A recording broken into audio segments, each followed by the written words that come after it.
ہے دست قبلہ نما لا الہ الا اللہ لا الہ الا اللہ لا الہ الا اللہ لا الہ الا اللہ۔ بس ان مولویوں کو میں یہ کہتا ہوں کہ جو زور تم سے لگتا ہے لگاتے چلے جاؤ، دعائیں کرو، گریہ گزاری کرو، اور اس کی توفیق نہیں تو گالیاں بکتے چلے جاؤ، ہر قسم کی سازشیں کرو، مگر میرے خدا نے یہ فیصلہ کر لیا اور جماعت احمدیہ کے خدا نے یہ فیصلہ کر لیا کہ اس کی تقدیر تمہارے ڈنگ نکال دے گی اور جماعت کو بالآخر تمہارے آزاروں سے نجات بخشی جائے گی۔ 1 جنوری 1953 کو مجلس احرار نامی مذہبی اور سیاسی تنظیم نے حکومت پاکستان کو الٹیمیٹم دیا، احمدیوں کو غیر مسلم قرار دیا جائے اور انہیں سرکاری عہدوں سے برطرف کیا جائے، ورنہ ملک میں امن و امان کا مسئلہ پیدا کیا جائے گا۔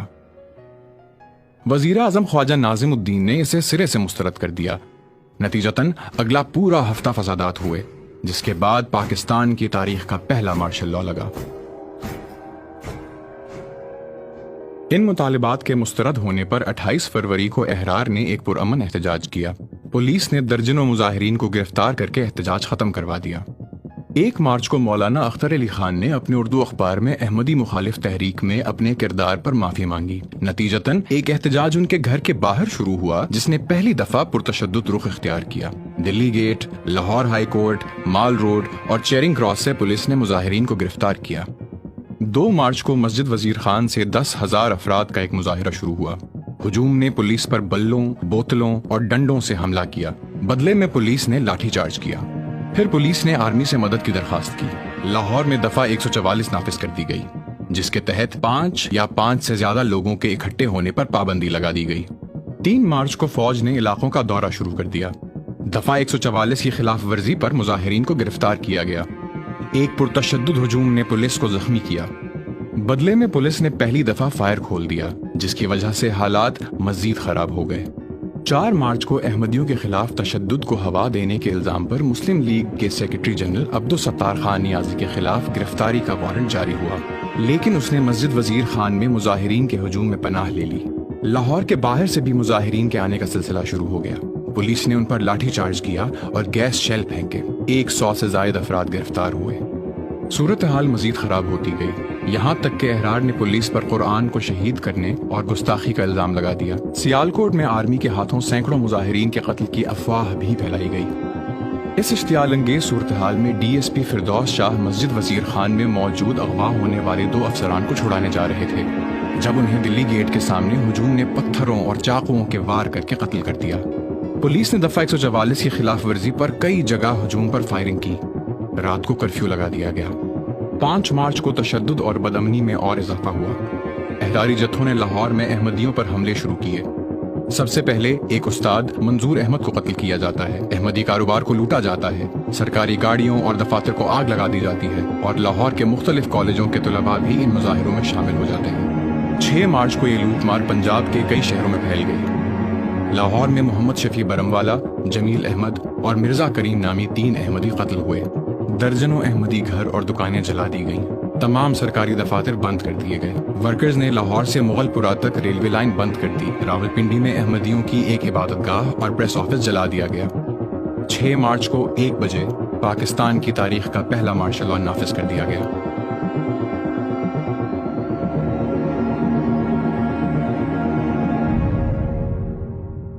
جب بھی ہم کسی فساد کی کہانی سنتے ہیں تو یہ عام طور پر کچھ اس طرح سے ہوتی ہے۔ ایک پرتشدد جتھے نے بدامنی اور انتشار پھیلایا، ریاست نے پھر اپنے طریقے سے جواب دیا، یعنی امن کی بحالی کے لیے تشدد کا استعمال کیا، لیکن اکثر کہانی اس سے کہیں زیادہ گنجلک ہوتی ہے۔ 1953 کے فسادات میں جو تشدد ہوا وہ بہت سے اقدامات اٹھانے اور نہ اٹھانے کا نتیجہ تھا، جن کے کئی فوری اور دیر پا اثرات ہوئے۔ پہلا تو وہ جسمانی تشدد ہے جو احرار کی جانب سے احمدیوں پر کیا گیا، اور پھر ریاست کے خلاف جب اس نے احرار کے مطالبات کو مسترد کر دیا۔ پھر بدلے میں ریاست کی جانب سے کیا جانے والا تشدد ہے، جس کی وجہ سے 500 کے قریب لوگ ہلاک ہوئے، مارشل لا لگا اور شہریوں کے آئینی حقوق سلب کیے گئے۔ لیکن اس کہانی میں ایک اور قسم کا تشدد بھی شامل ہے جو تاریخی پرتشدد واقعات کو دیکھتے ہوئے سطحی طور پر نظر نہیں آتا۔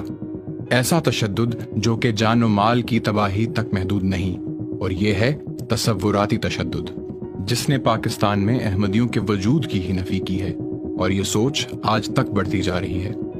احراری تحریروں میں مسلسل احمدیوں کی تذلیل کی جاتی تھی۔ کہا جاتا تھا کہ وہ بنیادی انسانی وقار کے بھی حقدار نہیں، انہیں استعماری گماشتہ جیسے القاب دیے جاتے رہے۔ کہا گیا کہ وہ نہ غسل کے لائق ہیں، نہ اہل کتاب کے قبرستان میں دفن ہونے کے لائق، بلکہ وہ کتوں کی طرح دفن کیے جانے کے قابل ہیں۔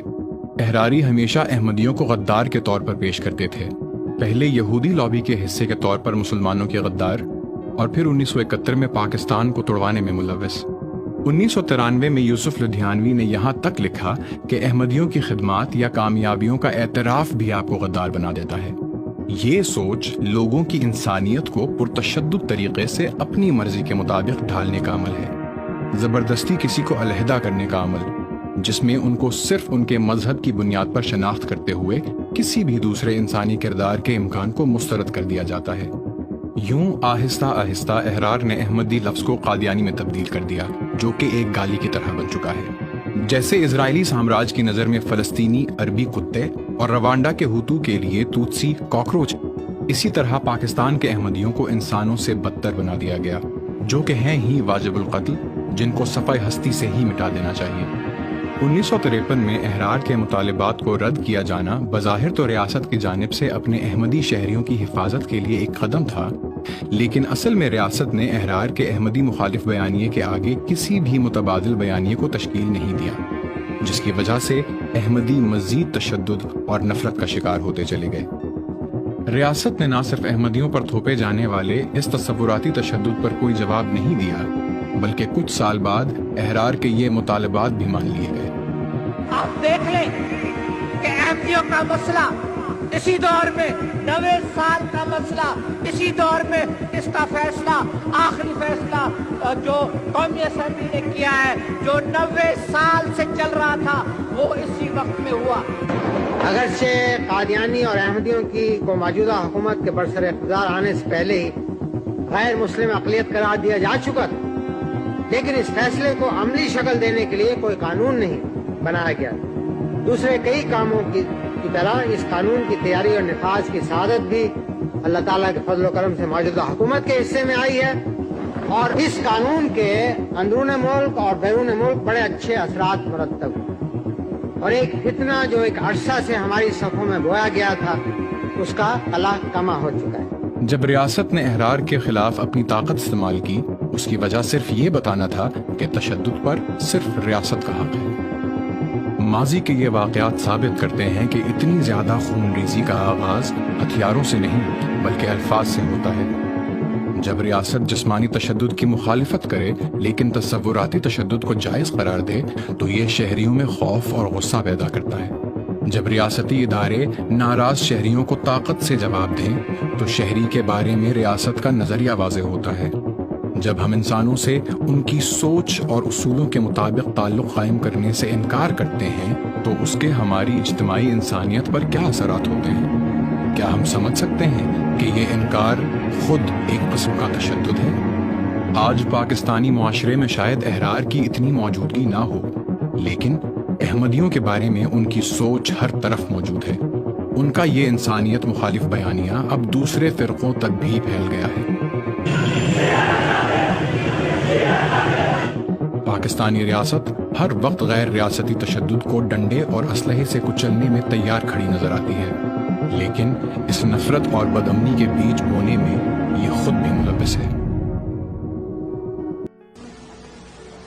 حضرت اقدس محمد مصطفیٰ صلی اللہ علیہ وآلہ وسلم ایک غزوے کے موقع پر اپنے غلاموں سے بچھڑ کر اکیلے ایک درخت کے سائے میں آرام فرما رہے تھے کہ آپ کی آواز ایک للکار، آپ کی آنکھ ایک للکار سے کھلی، ایک للکار کی آواز سے۔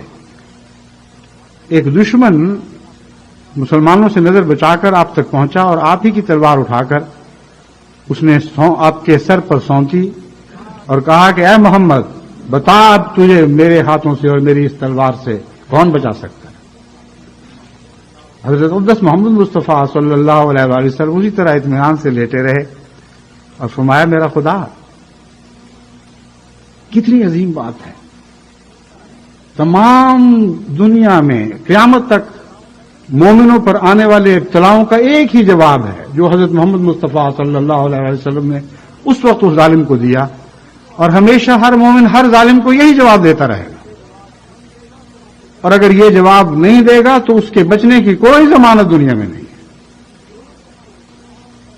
بس تم یہ نہ دیکھو کہ آج تلوار کس کے ہاتھ میں ہے، تم یہ دیکھو کہ وہ ہاتھ کس کی قوت کے قبضے، کس خدا کے قبضے میں ہے، وہ بازو کس کی قدرت کے تابع ہیں جنہوں نے آج تمہارے سر کے اوپر ایک تلوار سونتی ہوئی ہے. یہ سمجھتے ہیں کہ یہ تلوار پہلے گرے گی، مگر ہمارا خدا جانتا ہے اور وہ گواہ ہے کہ تلوار گرانے والوں پر اس کے غضب کی بجلی پہلے نازل ہوگی اور وہ ہاتھ شل کر دیے جائیں گے جو احمدیت کو دنیا سے مٹانے کے لیے آج اٹھیں یا کل اٹھائے جائیں. اس تقدیر کو دنیا کی کوئی طاقت تبدیل نہیں کر سکتی. گزند پہنچیں گے، تکلیفیں پہنچیں گی. قرآن فرماتا ہے کہ ایسا ہوگا. روحانی اور جذباتی طور پر تم کئی قسم کی اذیتیں پاؤ گے، لیکن اگر تم ثابت قدم رہو اور اگر محمد رسول اللہ صلی اللہ علیہ وآلہ وسلم کے اس جواب پر ہمیشہ پوری وفا اور توکل کے ساتھ چمٹے رہو کہ اے تلوار اٹھانے والے دشمن، جس طرح کل میرے خدا نے خدا والوں کو تو تیرے تلوار سے نجات بخشی تھی اور اپنے حفاظت میں رکھا تھا، آج بھی وہی زندہ خدا ہے.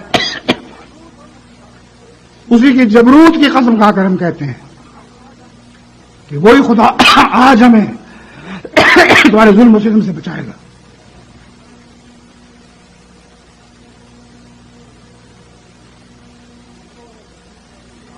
بس آپ کو اگر تکلیف ہے ان دعاوی سے تو مجھے ان احمدیوں کے اس رد عمل سے تکلیف پہنچی ہے جو یہ سمجھتے ہیں کہ نعوذ باللہ من ذالک یہ تلوار اب ان ہاتھوں میں آئی ہے کہ جو ضرور احمدیت کا سر کاٹ کے رہیں گے. خدا کی قسم ایسا نہیں ہوگا. ہمیشہ ان ظالموں کی مخالفت نے احمدیت کی ترقی کے سامان پیدا کیے ہیں، نئے راستے کھولے ہیں. گزشتہ ابتلاعات میں ضیاء کے 11 سال اس طرح کٹے کہ ہر لمحہ اس کی چھاتی پر سانپ لوٹتے رہے، مگر احمدیت کی ترقی کو دنیا میں روک نہیں سکا اور آخر انتہائی ذلت کے ساتھ نامراد اور ناکام اس دنیا سے رخصت ہوا. بس تلواروں کے بدلنے سے تمہارے ایمان کیسے بدل سکتے ہیں؟ اپنے ایمانوں کی حفاظت کرو اور ثابت قدمی دکھاؤ اور اللہ پر توکل رکھو اور یقین کرو کہ وہ خدا جس نے یہ وعدہ کیا ہے کہ میں اور میرے رسول ضرور غالب رہیں گے، وہ خدا اور اس کے رسول ضرور غالب رہیں گے اور ضرور غالب رہیں گے اور ضرور غالب رہیں گے.